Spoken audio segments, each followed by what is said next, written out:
鼻子变化不大，刚才我们也讲了，鼻子在产生表情的时候变化并不大，主要都集中在眼睛和嘴巴。然后这个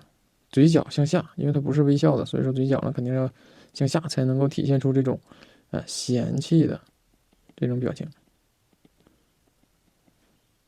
这个地铁上的老大爷，他这个表情呢很经典。他的形象特征，首先他是一个老人，然后呢他有点微胖，因为图片不是很清晰啊。像他这个老人的话呢，这个眼部周围的皱纹应该更多一点，但是呢，由于他有点微胖，他颧骨啊，就是脸颊呀这一块呢褶皱相对来说少一点。然后我们来分析一下他的动态，他这个是一个非常嫌弃的一个表情，这个脖子往后撤，我们来抓一下他这个动态表情特征。往后撤的时候呢，这个脖子收回去了，下巴收回去了，所以说这里就会产生很多的褶皱，这是一点。然后戴的是帽子，上面把帽子形状概括一下，这是耳朵。然后眼睛是眯起来的，然后眉头是紧锁的。你找一下正面的中线啊，中线呢是用于左右对称结构相互比较的一个工具。这是紧锁的眉头，然后这个是眯起来的眼睛。鼻子变化不大，刚才我们也讲了，鼻子在产生表情的时候变化并不大，主要都集中在眼睛和嘴巴。然后这个嘴角向下，因为它不是微笑的，所以说嘴角呢肯定要向下才能够体现出这种嫌弃的这种表情。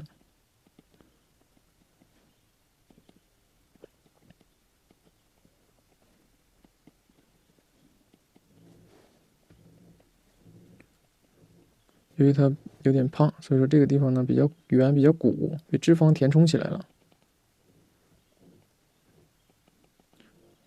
鼻唇沟比较深，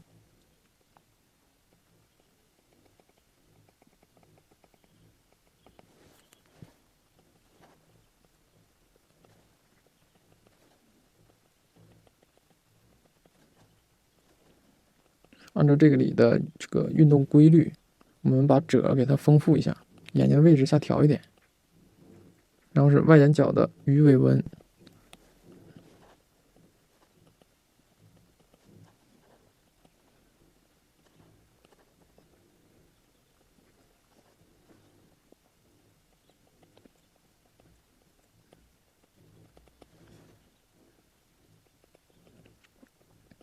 鬓角的头发，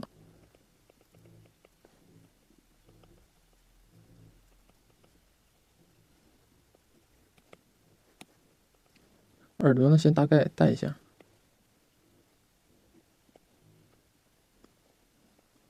这个帽遮再扩大一点，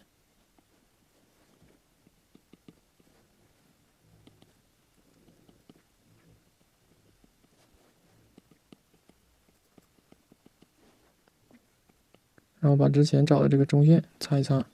如果拿捏不准呢，左右形准不准呢，可以再重新找一个中线。因为之前呢是整个体块，现在呢它有这个具体的五官了，就需要更准确一点的这个中线，随着起伏变化的中线。这个呢只是作为找这个表情特征的训练，所以说呢对于五官的结构没有做太多具体的刻画。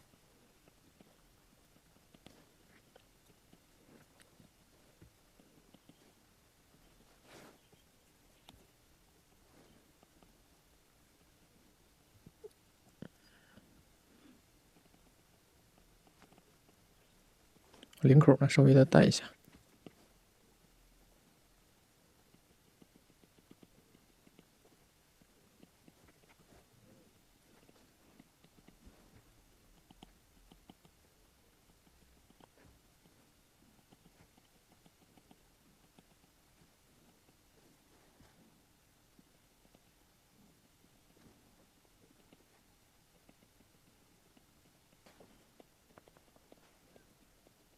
虽然呢不知道他在看什么，但是从他的表情里可以看到他的嫌弃，他的无助，这么大年纪了还要经历这个。这张图呢非常有意思，所以在网上呢也被做成各种表情包。我们掌握了表情特征以后呢，也可以自己绘制表情包。